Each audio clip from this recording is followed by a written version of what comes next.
So our air is full of these toxic pollutants. For instance, gasoline, when it burns, it releases sulfuric acid, it releases benzene, it releases tons of pollutants that are floating and we're inhaling every day. So that's why at REVO Zero, we're aiming for zero emissions. Let's just stop trying to cut 1% here and 5% there and 3% there. Let's just cut 100% because we have the technology to do it.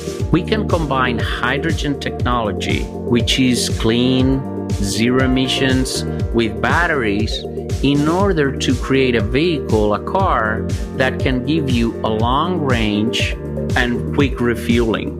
Hydrogen is everywhere. Hydrogen is in trees. Hydrogen is in rocks. Hydrogen is everywhere. But the place you find the biggest amount of hydrogen is in water. Welcome to Mindful Businesses, presented by Sarani, and I'm your host, Vidya Iyer. In our podcast, we bring to you brands which are mindful in their practices and processes. A mindful business adopts and employs sustainable social, economic, and environmental practices. Today, we have with us Ruben Creus, CEO of REVO Zero, a revolution towards zero emission. Welcome, Ruben. Thank you. It's a pleasure being here. The history of the automotive industry and the engine developments that have taken place over time is really fascinating. If you think about it, in 1914, at the brink of the First World War, Bentley and Daimler were making cutting-edge engines. Yeah. Transportation, as many of industries, it's something that starts with a basic human necessity of moving, and it keeps evolving, and companies develop the first vehicles. I remember my grandfather telling me about the first time he saw a car a long time ago, and see where we are now. But sure, combustion engines were a great idea, but electric vehicles are not that new, though. In fact, there were electric vehicles back in the 20s. Mm-hmm. But we didn't have the technology by then to really power them as needed to do long trips, So that's where we defaulted to combustion engines. But today we have the solutions for all that. Back in history, they used the engines which were made for the automotive industry to make engines for the fighter planes during the World War I. Yeah, well, in fact, airplanes and cars are very similar in a certain point. You could technically install a combustion engine in an airplane and make it fly. Instead of a tire, you put a propeller. But it's the same type of animal, Mm-hmm. The problem is you need torque, you need horsepower, you need power. How do you get that power? That is what makes the difference between zero emissions or non-zero emissions, I don't know if I guess you've done your research, but one of the things you probably found is that I'm a pilot myself. I fly airplanes too. Sustainable technology in aviation would be a great thing. And that's one of the areas that we are also developing solutions. We're, in fact, hopefully very soon making a big announcement about a solution for the aviation industry as well. There's no need to not go zero emissions. I mean, we can go zero emissions, and we have the power enough and the technology and the times and the recharging times to make it practical. That's my big thing always. Solutions have to be practical. We're human beings, and it's going to be very hard for us to change our habits just because it makes sense. It's got to make sense and be practical and be economical at the same time. That's what we're aiming as a company, I want to talk a little bit about the history of how the engine used to work. What revolutionized in the 1900s? What was the biggest invention? There's been several interactions of engines. For instance, one of the biggest revolutions of engines that they thought it would be a great revolution is the rotary engine. Mm-hmm. Don't want to get too technical, but most engines have pistons, crankshafts, and all these different things. But at the end of the day, inside of every piston, you always have an explosion happening. And the explosion that happens in those pistons, in those chambers, is some fuel that burns and explodes due to the pressure that it contains. And in fact, the gasoline engines, I don't know if you know the chemical composition of gasoline, but gasoline is basically carbon and hydrogen. The carbon is what does the burning, but the hydrogen is what gives the power to the engine. Mm-hmm. And any gasoline car could be considered somehow a hydrogen plus carbon car, right? So we're using hydrogen already. We just don't know it, but we're using it in a dirty way. Right. So yes, there's been different interactions like the Bentley engines or the rotary engines that came later, but it's the same technology. Look at any engine from 100 years ago to today's engines, and they have the same parts. It's a combustion chamber that something explodes, that moves something, and that creates a power under rotation. So basically, a normal traditional engine uses that explosion to create torque, to move a tire. How a car works is by moving a tire. If the tire moves forward, the car goes forward. And that movement happens until a few years ago with an explosion of gasoline, That has not changed much over the last 100 years. They get better, they make less noise, but still the same principle. But with fuel cell hydrogen technology, we're going to a different universe. When they talk about V8, V6, is it the number of chambers in the... That's the number of chambers and the position of those chambers, if they are in a V shape or in a line shape or in parallel. But at the end of the day, Vidya, doesn't really matter much, the position. People talk about the efficiency. Oh, combustion engine is more efficient. Yeah, but I always say the same thing. If you are going to drink 4 bottles of wine, or 3 bottles of wine, you might end up being drunk anyway, right? So it doesn't really matter if you make a little bit of an improvement in a certain technology. It matters over the big scheme of things. Yeah, you multiply that by millions and trillions and you save a little bit, but the problem is still there. So that's why at REVO Zero, we're aiming for zero emissions. Let's just stop trying to cut 1% here and 5% there and 3% there. Let's just go to 100% because we have the technology to do it. Mm-hmm. So why not to use it? Why not get rid of all this complexity? Plus, if you look at one of those cars and engines that you're talking, you have not all the gasolines, but you need oil. That oil also drips on the floor. Probably you've seen many cars that have oil dripping on the floor, and you probably have seen the smell of it. And because CO2 is a big thing, but don't get only caught with that. Honestly, the Earth has a way in over years and years to deal with the CO2 issue. The problem in reality with these combustion cars is our own lifestyle and the air we breathe. Mm-hmm. No one in their mind would be breathing the fumes of a car and say, oh, this is great, this is phenomenal. But when you go to the mountains and you smell nature, everybody loves it, right? Everybody loves the smell of nature, right? But cars were an alternative, sustainable solution to the problems caused by the horses in urban areas especially. But there were a lot of horses for people to move their goods, for people to move, and they created a lot of animal waste and emissions. So they thought they were improving and on what they had, and they created the cars. Absolutely. And now it's time to go to the next step and improve the cars to remove all the waste. It's like, we are at a point right now that horses create a big mess, but cars improved on that, but they're making another mess. You know what's the worst mess? The mess that you don't see. And that's what current cars do, because pollution, that's what I was trying to say earlier.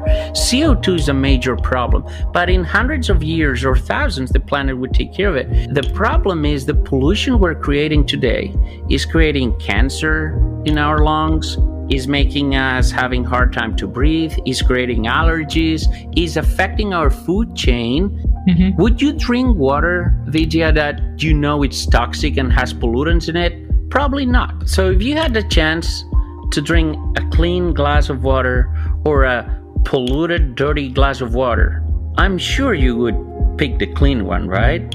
Definitely, yeah. So our air is full of these toxic pollutants. For instance, gasoline, when it burns, it releases sulfuric acid, it releases benzene, it releases tons of pollutants that are floating and we're inhaling every day. Mm-hmm. There's no need for that.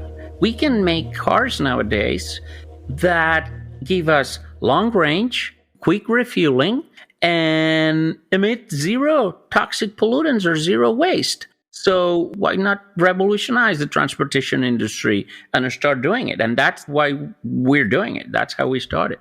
So you said you used to be a pilot. And not used to be, I am. How did you come about becoming the CEO of REVO Zero? I've been always a very entrepreneurial person and very curious about how things work. I remember my dad bought me my first calculator, and 2 minutes later, it was already apart. I was getting a screwdriver and see how it works and taking it apart.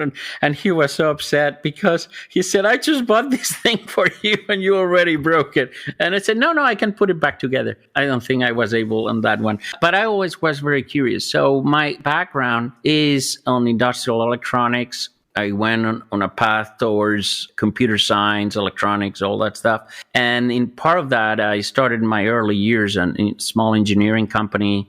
We got very successful and we grew from there. Then I created an ISP years later that got acquired by a major company. I became an executive of the company. And one thing to another, but basically by having understanding of technology, combined with professional success in business, gave me the ability to put two and two together and say, the difficult challenge that happens in life sometimes is some people might get very successful in one thing, but don't understand the other, And I always used to say that I've been on the dark side of the force in a way, meaning that I've been, putting cables together and pipes and tube and connectors, but at the same time, I run hundreds of million budgets on major large corporations as well. Even though my passion has always been technology, that's something I did in my early years, but then I devoted to become a business executive. And that's what I've done over the last 20 years of my career. But at REVO Zero, I had the opportunity to recombine both my passions, business passion and technology passion to do something that I truly believe is good and we need it. Right. So let's talk about the technology. Did you invent this engine or did you buy this technology? In REVO Zero, we are not doing a traditional engine. That's what I wanted to clarify. What we're doing is we have come up with a technology that allow us to use hydrogen and electric batteries together in a vehicle, which we call plug-in fuel cell technology, PFC technology, to build a new generation of cars. So basically, REVO Zero, we are building plug-in fuel cell electric vehicles. We believe that the future is electric. I think that is very clear already. The question is, how do you get that electricity and how do you put it in the car? Other companies out there, they use big, huge, very heavy batteries. But we believe there's something a lot of companies forget about, which is the word balance. Right. There's no need to go one or another. We can combine hydrogen technology, which is clean, zero emissions, with batteries in order to create a vehicle, a car that can give you a long range and quick refueling. So it serves for your daily needs and it serves for your long trips. And you can refuel it in a matter of minutes. So it has the advantage that gasoline cars have, which is quick refueling, but at zero emissions. And we're doing it by taking the electricity out from hydrogen. How is this different than an electric vehicle? The electric vehicle has the battery, is giving the power for the car to run. That's what is making the wheels turn. What makes the wheels turn is the electrical motor. Okay. The battery is just a storage of electricity. Okay. But we choose to use battery for certain parts of your driving and hydrogen to recharge that battery while you drive. So basically, hydrogen, it has extra electricity in it, to put it that way. But it has these extra electrons, and I can tell you how we get there through splitting water. So basically, we get water, we inject electricity in it, and then we separate the oxygen from the hydrogen. And then we get that hydrogen, which is in the car, and the hydrogen releases electricity when it goes through a box that we call fuel cell. And that box, you put hydrogen in that box on one end, and on the other end, you have electricity. So basically, we use that hydrogen as our source of electricity. And that electricity, it recharges the battery and you can drive the car. But that battery also can be recharged at home if you're gonna do a short trip. So you don't need to use the hydrogen. And that's the beauty of this technology of the plug-in fuel cell. Let's say you do a short trip, you recharge your battery at home, you don't use any hydrogen at all, like any other electric car that you've seen around that works with batteries. But the problem with the standard battery electric car is when you're going to do a long trip, you need to plan because it might take you hours to recharge that battery. And if you go to a fast charger, that would damage your battery and eventually would shorten the life. So we've come up with a technology that uses both. It takes the best of batteries and the best of hydrogen, and then is using them depending on the driving that you need. Some companies out there are going hydrogen only with electric cars. But the issue with hydrogen only is that hydrogen is very complex to manufacture and to distribute. And if you go hydrogen only, the price of hydrogen is higher than the cost of electricity. So basically then refueling your hydrogen tank costs a little bit more money than recharging a battery. And then you have the dilemma. You have people, I want battery because it's cheaper to recharge. And others, I want hydrogen because it's faster to refuel. And you see them going back and forth between these two technologies. You know what we decided?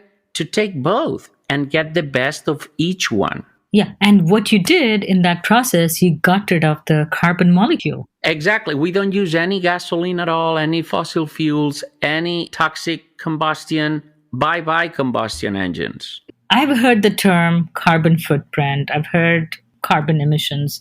And hadn't heard of the term decarbonization. This is a very, very good question. Question that still puzzles me because people talk about, let's pay this carbon tax so we can compensate the carbon we're doing. You know, it's like that concept of, if I eat a chocolate cake and I drink a diet soda, I'm neutral. And that's not true. You still are eating a lot of sugar on the other end, right? So if you're emitting carbon like crazy, but paying a tax, there's going to be some money to do something. But that carbon is already in the air. So let's decarbonize ourselves. Let's not use carbon for the purpose of driving.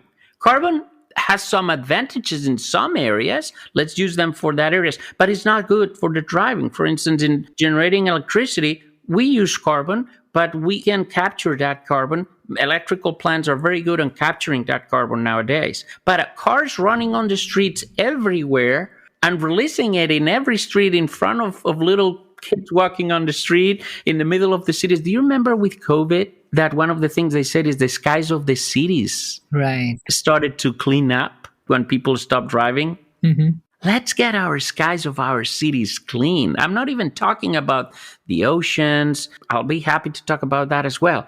But the first step, we need to save the polar bears, 100%. But let's save our cities also. Right. You know, and that's one of the things of decarbonizing ourselves. There's no point of keep carbonizing the skies and pay a tax for it if we can remove the carbon. That's our goal, you know?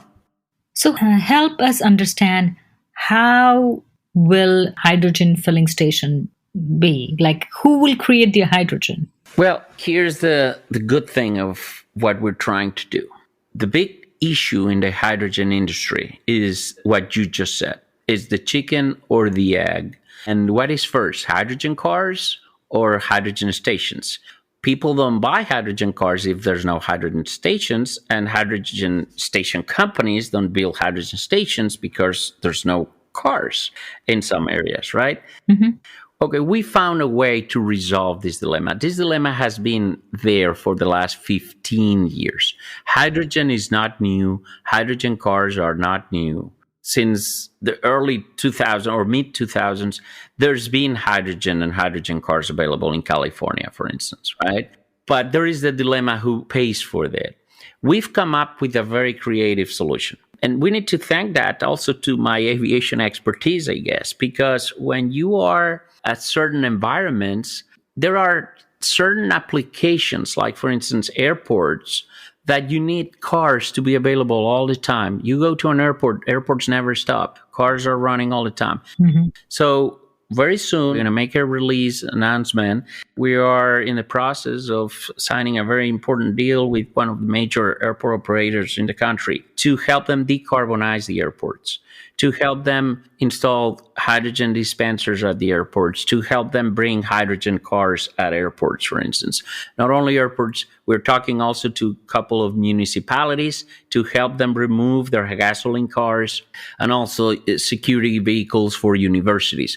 Those vehicles are vehicles that they need to be running nonstop. If there's an emergency, if there's an accident, if there's a violent crime, you cannot afford saying, oh, sorry, we will be there 5 hours, in 5 hours when my car finished charging, So battery electric cars are awesome. I love them. I have one. I mean, it's fantastic.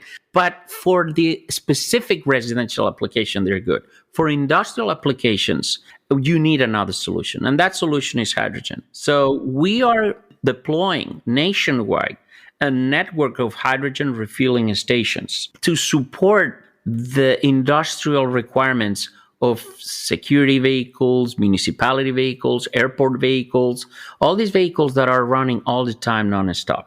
So we are building a hydrogen refueling infrastructure. Like Tesla took the EV car forward, made it more successful than its predecessors by providing the filling stations and letting you know where the next filling station based on your travel time and your travel distance, you are creating a similar infrastructure. In a way, yes. If I ask you, you make the example of Tesla, and everybody thinks Tesla is a car manufacturer, right? But if I ask you, is Tesla a car manufacturer or is a recharging station company? You might say, oh, it's a car manufacturer. Well, guess what? They are the largest electric car charging company in the planet. They have more charging stations than any of the charging station companies, So Tesla built the supercharger network together with the cars. Mm-hmm.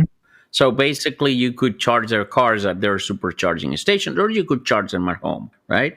Our model is very similar on that sense, because our vehicles, you can recharge them at home with electricity for short trip and daily trips. But when you are on a long trip, you go from one city to the next, or you go on a road trip, then you need that hydrogen to have quick refueling.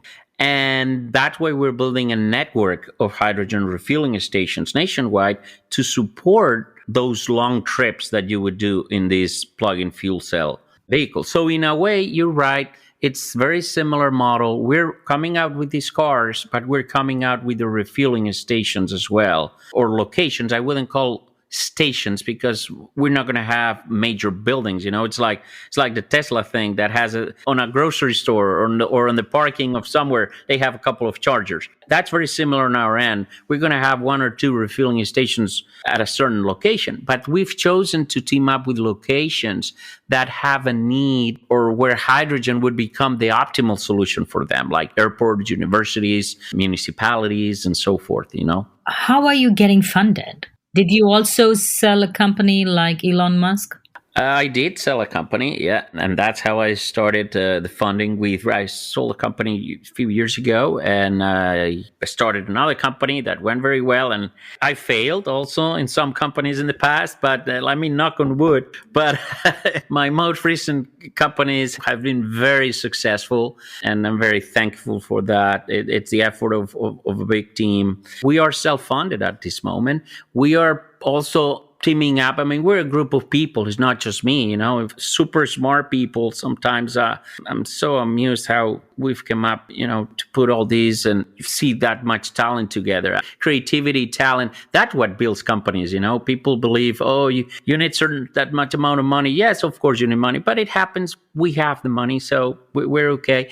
We are self-funded at this point. We will eventually come up with with an investment round, because to go fully nationwide and deploy this in the entire country, we might need some funds, but also we're having a lot of reach from overseas as well, Latin America, Europe, Asia. It's unbelievable. We were initially thinking about the US, but we're now deciding to take the company. We're close to sign our first agreement in Europe as well to do the same thing that we're doing here in the US and Europe. So we will very soon, I think, come up with some sort of a funding round, but we don't want to do the traditional funding. We want to create REVO Zero as a social phenomena. We're looking at ways, and today the SEC, the Stock Exchange Commissions, allow us to do certain type of exceptions that people would be able to participate at different levels. Obviously, we don't want anybody to risk more than what they should, and that's what the regulations are there.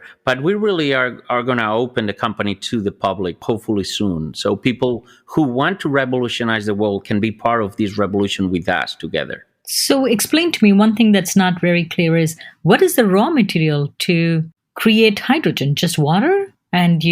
Water. As simple as water. Let me tell you the story. And there's a video on our website. If someone is interested and they go to our technology tab and they want to learn more, we have on the section that talks about hydrogen technology, there's a video, a couple of minutes, very useful. And it's on YouTube as well. Hydrogen is the first atom that the universe put together for us, In fact, the sun is a big ball of hydrogen. All the energy, when you go out and you look at the sun and say, oh, how great it feels, that's how hydrogen feels, So the sun is a big ball of hydrogen. Hydrogen is everywhere. Hydrogen is in trees. Hydrogen is in rocks. Hydrogen is everywhere. But the place you find the biggest amount of hydrogen is in water. And in this planet, it happens that 70% of the surface of this planet is water. So it is as simple getting a little bit of water and inject some electricity in that water. And that's it. That's how you get the hydrogen. And it doesn't matter if the water is salinated or non-salinated. Well, we go through a filtering process. Obviously, the more pure the water is, the easier everything gets. But it's not a big deal. We purify the water. Generally, we get regular tap water, but we could get water from the ocean, water from a river, water from rain. Any water we could use. It just depends on how much purification you have to do. But the beauty of this process is that as soon as you've done that and you split the water and the oxygen, you release the oxygen into the air because you're going to use it later in the car. So you want that oxygen to be in the air, and then you store that hydrogen into a tank. That tank is what you have in the refueling stations. And basically when the car comes, it gets refueled by that hydrogen. And when the car starts running or recharging the battery, that hydrogen gets combined again with the oxygen from the air, but you add oxygen to the air, you remove oxygen to the air. That means that when that hydrogen is used, the air stays neutral, and then the car, the fuel cell, the box that converts the oxygen and hydrogen in electricity, releases on the exhaust is pure water coming out of it. That water evaporates, goes to the clouds, and rains back to the rivers and the oceans, wow, returning the water that we borrow. So basically, we only take a little bit of water, we borrow a little bit of water, we use it, and as soon as you drive, we release it back to nature. So it's just a very short cycle. So no offshore drilling, no offshore drilling. And the amount of water that we use is so little. Firstly, how would you measure it? Like, would you measure the amount of miles I drive? Hydrogen is sold or measured, produced in kilos. We use the metric system for hydrogen. So 1 kilo of hydrogen uses very little. I think, don't quote me on that. I'll get back to you. I think it's like a couple of gallons of water. So over the big scheme of things, it's very little water. And you only use it while you are storing the hydrogen. As you drive and you release that hydrogen, that becomes back into water again. The fact is, you use that water just for a short period of time. The problem with sustainability, Vidya, is the cycle. For instance, let's talk for a second about CO2. we had, and you will hear this argument a lot. People say, "Oh, Earth had higher level of CO2 before." You'll hear people saying that, right? The problem is when the high levels happened, there were volcanoes and dinosaurs. There were no people going to the beach to vacation, So, but what happens is the Earth has its way to balance things out. And what I think there's a huge misconception is sustainability is not about saving the planet. The planet knows how to save itself. It just needs 1,000 years, but it will balance things out. The problem with sustainability is let's save our lifestyle because we like warm temperatures. We don't want super hot temperatures. We like the beach, but we don't like the tsunamis, So this sustainability movement is more about our own lifestyle as humans than as the planet itself, because the planet in 1,000 years could wipe out half of the species by itself and then build another 1,000 species if it needs. Mm-hmm. But this sustainability crisis we're living right now is to save our life, our cities, our lifestyle, to go out and not get burned by the sun because the atmosphere is too hot, to get our cities not being flooded all the time, There's a solution for that, and solution is decarbonizing the air, and we can do that. What is the range of your car? Our cars, our PFC cars, again, combine our plug-in fuel cell cars, combine batteries and hydrogen. So what happens is we use the batteries for the daily use, and you can recharge them at home like a normal electric car, but we use the hydrogen as like an onboard charger when you're doing a long trip, and that generates plenty of electricity to recharge your battery while you drive, so you don't have to worry about recharging it. So we are coming up with 3 vehicles. The Energy, which is a big SUV, like 3 rows, a 6-seater, the SUV that people love and with a lot of cargo space. That has an advantage in our case that we can put a lot of hydrogen in that car. That car is going to come out with 700-mile range, beating any electric batteries or anything you want, and at a much, much, much lighter, because you have to think 1,000 tons battery keeps the same electricity than probably 50 kilos of hydrogen, right? 50 kilos is like 100 pounds, right? So the ratio is so tremendous. One of the reasons why these battery-only electric cars have such a small range is because those batteries are amazingly heavy. Yes. But hydrogen is amazingly light. It's in fact the lightest element. It's the basic element, right? It's the lightest thing. So hydrogen is super light. So we're going to have a small battery, so for the daily driving and all that stuff. But then we have a huge tank, not huge, but a big tank compared with the battery that will be able to give 700-mile range in the Energy, which is our biggest SUV. Super luxury with all the things you want. Imagine, how do you feel, Vidya, when you see one of those big SUVs on the road? You feel like, oh, that's great, but it's creating a lot of pollution, right? True. And then you feel bad about it. When you are environmental conscious, you don't want to buy a big SUV, even though it's comfortable. Mm-hmm. Guess what? Let's decarbonize it. Let's make a big SUV, zero emissions, clean and good for the environment. Now anybody who wants to be environmentally friendly can have a big SUV and not worry or feel bad about it. The second car we're coming out is the Electron, and that's a sports car, convertible, hardtop, beautiful, and it's zero emissions as well, And the third vehicle we're coming, the Ride, is like a crossover. It's a mid-size compact crossover, ideal for the city, ideal to go to the beach, to go to the mountain. So, and all these cars have hundreds of miles, So does this car make the sound? Or because I remember when the EVs came about, that was a big issue. They put in a sound there so that pedestrians are alerted, right? So do you have the similar problem? Well, the cars don't make sound. The engine does not make sound, but they came out initially with that concept of putting something that makes sounds, but they went away with it Mhm. because the tires, when they run through the pavement, make sound too, And then it got to a point that they didn't see the need to make the sound, because when you are crossing a street, normally people look at, and the tires would make noise as well. So yeah, the cars are very, very quiet. And you only hear the same. Well, they are electric vehicles. They have the same motor than any other electric vehicle. But the difference, instead of a 1,000-pound battery, we have just a few pounds hydrogen tank in it with a small battery for daily trips. Do you have the problem of disposing the hydrogen tank, or is just like your gas tank which just keeps getting refueled? No, the tank keeps getting refueled. You don't have to dispose it.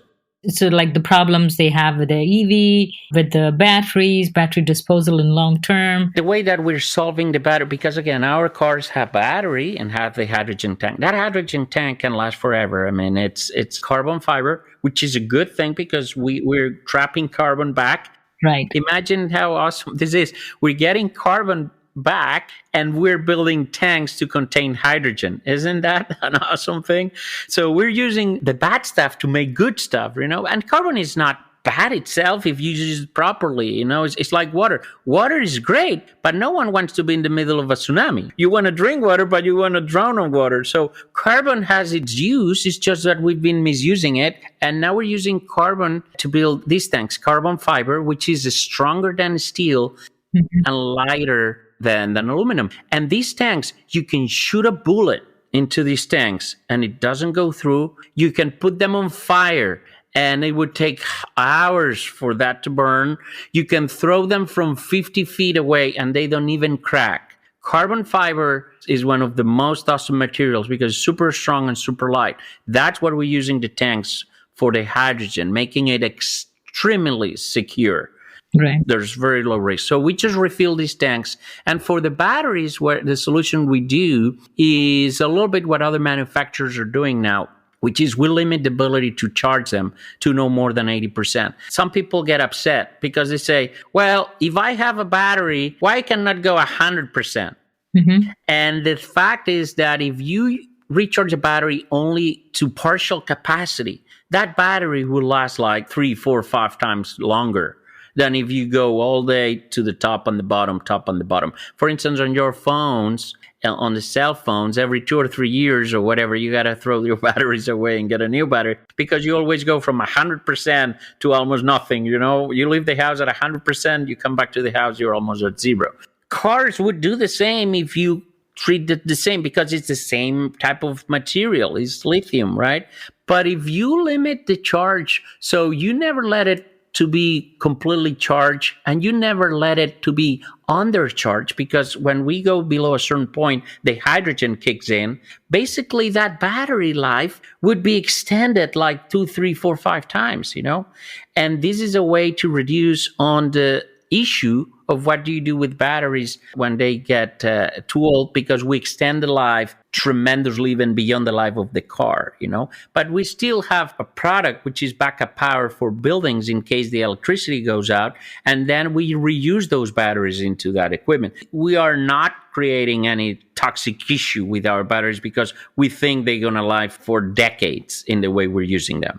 So how long does it take to charge your battery, and how long does it take to refuel the hydrogen cell? The battery would take similar to any other electric battery car because it's the same type of technology. And for domestic use, you go from home to work, to the shopping or whatever, you come back, you plug that battery and it charges overnight. But it would take hours. And the more hours it takes, the better, let me tell you, because fast charging kills the batteries. We want slow charging. We love slow charging because that extends the life of the battery. But the problem with the slow charging, it takes hours. So for instance, our vehicles are equipped with 150-mile electric battery, which is enough for daily trips, go to work, get groceries and all that stuff. When you drive more than 150 miles, then your hydrogen kicks in and recharges the battery. And there in the hydrogen tanks, we have another 300-400 miles range. To refuel a hydrogen tank in the car, it takes approximately 4 or 5 minutes.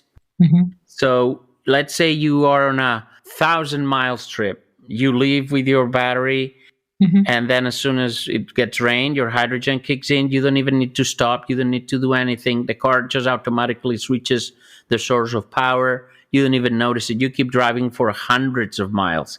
And when you get to a point that you say, oh, I need more hydrogen, I'm running low of hydrogen, you go to one of our refueling locations, and in 5 minutes, you had another tank of hydrogen to drive another 500 miles if you want. So it's equivalent like what the experience you would have with a gasoline car. How much would your normal, not the SUV, the basic car cost? We are aiming on that one approximately in the $40,000-$50,000 range. It's not going to be still yet a car for the masses. We eventually want to get there, but it's still the technologies. Batteries are expensive. Hydrogen technology is complex a little bit, and that increases our cost of productions. We are expecting with these 3 vehicles that we're launching to get our processes enough streamed that we can eventually come up with a 4 model. And I cannot disclose more, but we're eventually coming with a 4 model that would be aimed towards being price competitive. Remember that one of the things that makes a lot of the electric cars very expensive too is the bigger the batteries, the more costly they become because the battery technology is very expensive. On our end, we use a mid-size battery. We never use the large one because for long range, you have the hydrogen. We think we can manage the cost of the vehicles to be very competitive, especially for the SUVs and sports car. We're going to be, I think, the best choice for anybody who wants this type of cars. For the ride, it's going to be a little bit of a luxury car, but our 4th model, we believe it's going to be something very interesting for everybody. How much will it cost me to refuel the hydrogen tank? The average price right now of hydrogen is approximately like $16 a kilo at the pump. Mm-hmm. And that would give you a range of approximately 50, 60 miles, depending your driving. So if you fill up a tank compared with gasoline, for instance, a gasoline tank in an average car would cost you like $40, $50. Yeah, around 40. Well, depending when you look at the prices. If you look this week, probably it's going to be close to 50, but $40, $50. Hydrogen tank might cost you approximately $60 or $70 or $80, depending where you're buying it. So hydrogen is a little bit more expensive. Electricity, though, is really affordable. You can fill up a battery with $20. So what we're doing here is we're combining the $20 of the battery for daily driving with the $60 or $70 of the hydrogen, but you only use the hydrogen the day you drive more than 150 miles. So let me ask to anybody who's listening, how many days a year you drive more than 150 miles? And based on the Department of Transportation statistics, that happens 14% of the time. So basically, you're talking that if you do the numbers and you do the mathematics, a PFC vehicle, a plug-in fuel cell vehicle like our vehicles, the REVO plug-in fuel cell vehicles, would have an average annual cost of approximately 2/3 of what it costs you now to fill up gasoline. So when you combine both technologies with average driving usage, you will spend less money than what you're spending now with gasoline. So we're cheaper than gasoline and zero emissions. This is really fascinating. When will I get to see the car? When will the listeners get to see your car? Well, there's 2 ways to see our cars. One way is seeing it physically and touching it. Where? That would happen. Still, we are like a couple of years before we get there, but there's a way that people can see it now or in the next month or so. We are the first company, as I know, the first automobile company as I know. We are launching in the next month or 2 months the first virtual reality shop or show. People who have virtual reality glasses, right now there's many people, especially with COVID, they sold many. We have created a showroom. And in this showroom, we have our cars in 3D for people to see them, to experience them, to be inside the car, to be outside the car, to see how the dimensions feel. In our showroom, We only also are having our electrolysis equipment. That showroom is open 24/7. You only need virtual reality glasses. Anybody in the world can come and see our cars in real size when they wear their glasses from the comfort of their home. And once a month, one of the executives of REVO ZERO is going to be there at a certain time and day to answer questions, to talk with our engineers. They can ask any questions they want. And we're going to be opening this company to the people, to the public. We want to make this a social phenomena. So we're going to have a showroom very soon in virtual reality. We're working that together with major virtual reality companies. And as you probably know, virtual reality is a huge topic right now, right? So, but as far as I know, we're the first company that is going to have a 24/7 showroom open to everybody around the world to come and see our cars, our specs, anything they want, to talk with our engineers one-on-one, ask any questions they want. I don't think any other company does that in the world. We're going to be the first.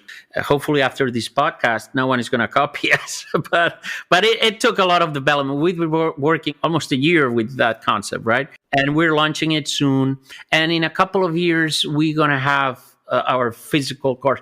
We have our prototypes already, but unfortunately, we cannot show them to the public. That's part of our, intellectual property, also insurance restrictions and stuff. But the virtual reality showroom is going to be there soon. Thank you so much for sharing all your ideas, your innovations with the listeners of Mindful Businesses. Sure. Oh, it's a pleasure. I really enjoyed this, and thank you a lot. I mean, the way you asked the question is like talking to a friend, and today was the first day that we ever talked, but it really, I enjoyed it a lot, and I'll be happy to be back anytime. Yes. That you guys want to know more about our advances. Yeah.